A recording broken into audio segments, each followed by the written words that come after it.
Ndabaramukije kaze mu makuru ategekanya uko ikirere kizoba kimeze ejo ku munsi wa kane igenekerezo rya 19 ntwarante umwaka w'ibihumbi 2026. Imbere y'umutaga hakaba hitezwe imvura Igitega n'Ikarusi mu ntara ya Gitega, mu Cankuzo ni Muyinga mu ntara ya Buhumuza, mu Kayanza, Ingozi no mu Kirundo mu ntara ya Butanyerera.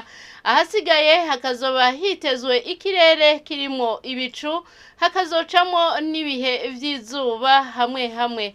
Ibipimo vy'ubushuhe bizoba biri hasi kurusha ahandi, bikaba vyitezwe imwaro kuri °C 13.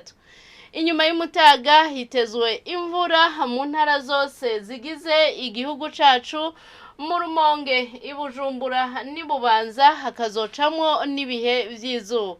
Ibipimo vy'ubushuhe bizoba biri hejuru kurusha ahandi, bikazokwibonekeza Ibujumbura no mu Cibitoke kuri °C 27.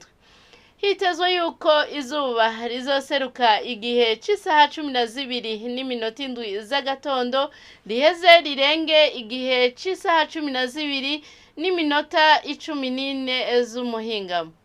Nuko rero aha niho hagarukiye amakuru y'ikirere mwateguriwe n'ikigo Ijebu. Adeline Ngenzebuhoro ni jene yabashikirije, mwakoze kuyakurikirana.